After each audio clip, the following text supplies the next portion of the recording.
Y'all see him in the streets struggling, young, dumb, and thuggin', give a fuck about nothing. Stuck at rock bottom, trying to come up on something. Pumping from sundown to sun. What's up, guys? Street Justice here. Welcome back to my channel. We are back to the reaction of Peaky Blinders. This is season 3, episode 4. And I gotta say, I have no idea where this season's gonna go with the 3 remaining episodes, because initially I thought it was gonna be Tommy versus the Russians. And I know he kind of took out the Italians last episode, but now he seems to be working closely with them. And I'm pretty sure he's going to hook up with the Duchess at some point, and hey, I wouldn't blame the guy, but I guess it all depends on what happens with the heist at the train yard and what goes down with that. But one thing I did want to bring up before I actually jump in this episode is I was going through the PlayStation Store yesterday and I actually saw Peaky Blinders Mastermind for like $6. Honestly, I didn't even know there was a Peaky Blinders game. I think it's a puzzle game of some sort, but I ended up buying it. I haven't tried it yet because I want to make sure I avoided any spoilers if there are any, but if you guys have tried it, definitely let me know how it is. I'm not expecting much from it, but maybe I'll do a stream once I've actually finished with the series. Something to look forward to. But if you guys are looking for my full reactions to the show, the link to my Patreon is down in the description below. If you're not already subscribed to the channel, now's a very good time to click that button down below. Smash that like button while you're there. With that said, let's jump right in. Let's check it out. Let's go.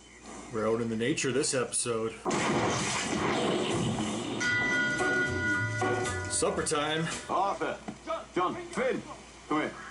This letter says her dad's dead. She wanted us to know that during the night, while he was dying, he asked for our forgiveness. His dad used to remember him.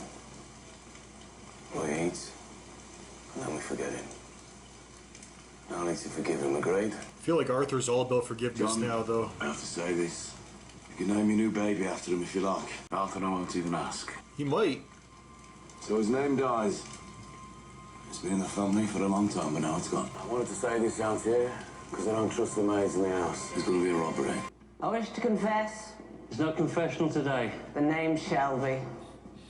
Okay, there's a confessional today. If there is a voice telling you to take a life, you must ignore it. Does this way of excusing a murder still work?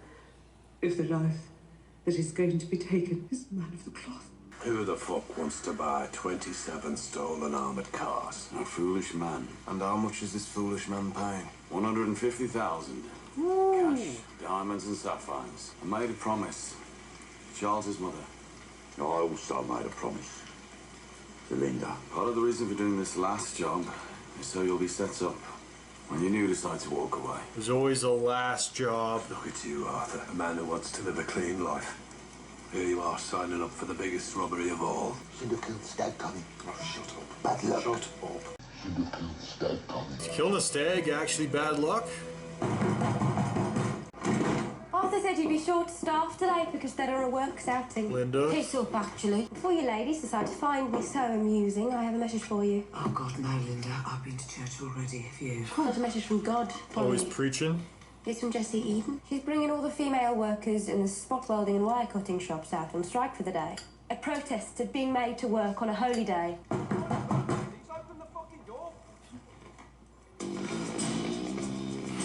Time to start the work day. I'm not in the mood today. Hallelujah!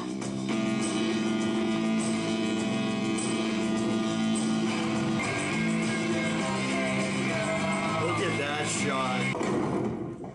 I'm sorry I came unannounced. We need proof. My new favorite. For what? The Duchess. You said the priest is a traitor. We need to know how you know. Proof is my word. I just found a garrison, right? I just spoke to Billy. He says Polly, Esme and Lizzie have gone on fucking strike. There was? They've gone on fucking strike! Who's watching the shop? Polly's locked it up. Gee, Good Friday's one of our best days for takings. Was Linda with them? Yeah. He already knows. And it was Linda's idea. There's a Bentley on the drive outside. I want you to go out and put a nail in its time. It's Good Friday, so there'll be no garages open. The lady will have to spend the night. Popping tires is all it took. Why do you need to put a nail in the tire? There'd be no more inflated. To change our minds. You drink whiskey? No. It tastes like man. I prefer wine. So, diamonds are your only love, eh? Sapphires. Diamonds are forever. What is your weakness? Her. I think I already know your weakness. And I'm under you like a horse. I'm like a telegram.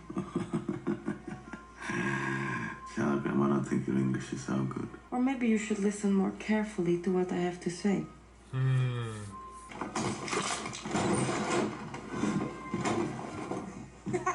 It's a loaded fucking weapon. Oh, she's gonna shoot herself. Give me the fucking gun. You have Yo, grown. she is crazy. Everyone does what you tell them to do. Did you know that madness sets you free? Otherwise, we're just peasants obeying the law. There's madness inside your head too, I can see that. Let the Duchess show you something. I emptied the chamber except for one bullet. This is a game we used to play. Russian roulette. No! Give me that fucking thing! Yeah, this Duchess is crazy. Too crazy. I know your weakness, Tommy. What proof do you have that the priest is a spy? I told you, I gave you my word. Then kill him. She talks about her aunt's coming up the stairs to have breakfast in the morning, which means it has to be in the building somewhere. One shot. I didn't even pick up on that. Subject. So my guess is they've turned one of the cellars into a strong room. I heard you were giving speeches off the back of a wagon, Paul. She hung over. I can't remember a fucking thing. Well, Moss tells me you were threatening to burn down the town hall. No, actually, the crowd around me was bigger than the crowd around Jessie Eden. Who's Jessie Eden? She's too soft. She's a new best friend. Shop steward at the Lucas factory. We want to know about the robbery you're planning. Not the factory robbery. The other one. The one you're not telling the women about. Arthur told Linda. Linda told me. Fuck Arthur. What happens after, when they come for us? When I'm about to give birth? Get out. Get back to work. Let's make them up. So Arthur tells Linda everything, eh? She's stolen his soul and taken it to a better place. The suburbs. She said there was going to be a killing. A holy man. Great. She was with the Shelbys, was she? And now he knows. Are all the priests connected? Jesus. Jesus. I believe Arthur has told you about some business we're planning, Linda. Oh, there's always business, Thomas. If you're saying you're going to stop Arthur, I need to know. That'll be Arthur's decision. No, it's hers. Your plan is still to reform him, right? To the absolute degree of redemption. Well, Arthur will walk away from this with £30,000. We made a deal. 25 from 150 is 125. A third of that is £41,000. Yo, she's quick with it. May I smoke? No. When is the child due? September. When is the robbery? June. Then the timing's perfect. Damn. This might be a trap. Priest knows it's coming.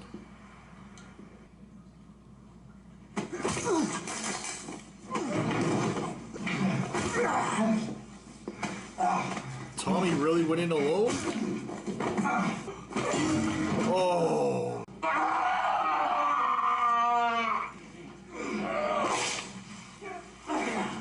The fuck was that?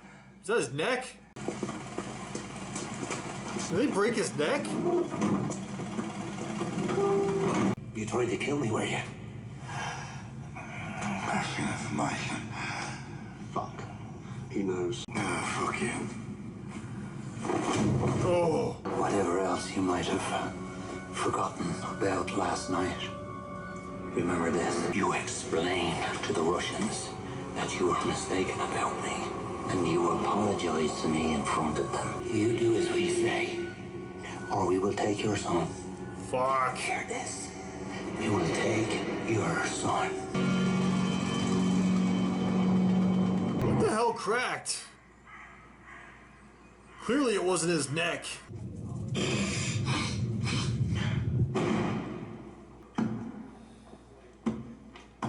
Yo, he's in rough shape.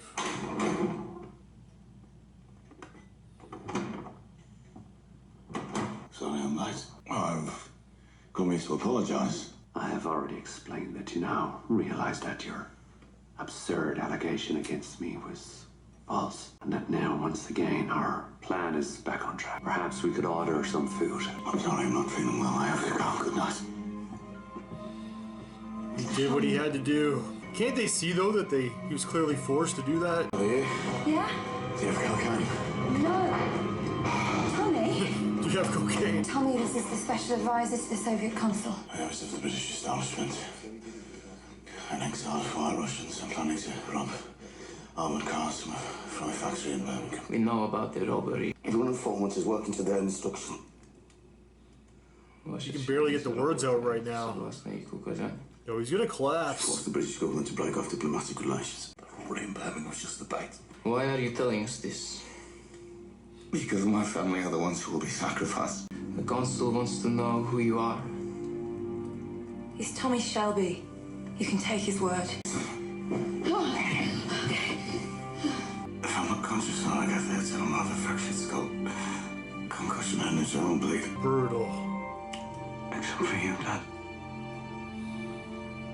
Alright guys, that was Peaky Blinders, Season 3, Episode 4. Another really good episode, but Thomas Shelby, once again, finding himself in a rough spot, damn near death. He could have very easily been killed this episode. I think I understand why they didn't kill him. I'm going to try and explain it a little bit, but if I'm getting something wrong, I think I may need help from you guys. Make sure you guys correct me in the comment section down below if there is anything that I do get wrong in regards to the Thomas Shelby being kept alive situation. So the way that I'm currently seeing it is the one priest, I don't know if I'm wrong about this, but he seems almost as if he's a double spy or a double agent, because yes, we do know that he's an informant, but I guess the Russians already know, and now he's double crossing the people that he's informing for. Am I getting that right? And is that why they made Thomas Shelby actually show up to that dinner the next night after that beatdown? Initially, I thought they broke his neck or something to that effect, so yeah, that's not good, but I'm pretty sure he was brought to the table just to apologize for,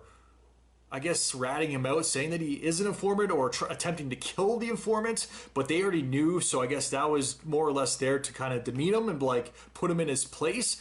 That's the thing that I'm a little bit confused about. So if I'm wrong about that, please let me know, guys. But I'm a little bit disappointed in Tommy's whole execution or lack thereof for the priest and his attempt to actually take out the priest, because I understand him not telling Arthur. Arthur is kind of like on a path of forgiveness and telling him that he needs to kill a priest. He might not be down for that, and that's understandable, but at least tell John or get some other backup, even some goons or some other Peaky Blinder henchmen. Like he said at the end, get all the Peaky Blinders, get the next of kin and all the gypsies, get a random gypsy if you have to. Just make sure if you're going to kill someone that you have some backup, especially if it's somebody that's like an informant and higher up in a special place like that priest is. But yeah, I didn't like him and his whole attempt in trying to actually kill the priest. I thought that was dumb, especially for Tommy. I feel like he's usually a lot smarter with his plans, and that one just wasn't executed very well. I'm not saying he wasn't deserving of a beatdown, but he's pretty close to death right now, so I don't know if I would have gone that far, but at the same time,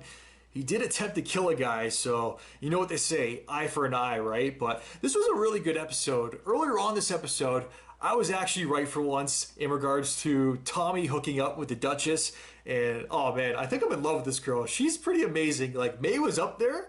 I think she's moved past my tier list in regards to favorite women of the show, because May was definitely up there, and I definitely would have put May above Grace. Season 1 Grace I really enjoyed. Season 2 Grace, that's when she came back, right? Yeah, Season 2 Grace, I don't know, she was a little bit off once she left and came back, and then May was introduced, so May went above her, but now the Duchess is probably above her, and she was way above her, but the thing is, her craziness may have lowered her quite a bit this episode, because the night that she stayed over at Tommy's place, yeah, she's definitely a little bit cuckoo. Like, she was going through a range of emotions. Like, one minute she was super happy. She's running down the hall, like, laughing with a gun, like, waving a gun in the air, and I just spit all over my camera. Apologies for that. Actually, apologize to my camera for that. But, yeah, it was very interesting to see her in that state, because, like I was saying, one minute she was happy, and then the next she was crying, and then putting Tommy in his place. Like, I know you, I know your weakness. She is definitely going through her own stuff right now. I do kind of like her with Tommy, though, I gotta say. And she was even seemed a little bit concerned for Tommy near the end of the episode when Tommy showed up at that dinner party or that table and apologized to the informant and the Russians. She seemed a bit concerned for him there when the other Russians didn't. But that's the other thing that I was a little bit confused about as well. If he's being like beat into submission, being forced to saying that this guy is not an informant, doesn't that further prove that he's an informant? So that's why I was a little bit confused as well. But I guess it does make sense that they already know, because when he went to Ada's people, some type of embassy. I think it was the Soviet embassy. I could be wrong about that, but he did reveal to them that their informant is actually working closer with the Russians than they think and is actually crossing them. So that was very interesting, and I think that kind of explains everything.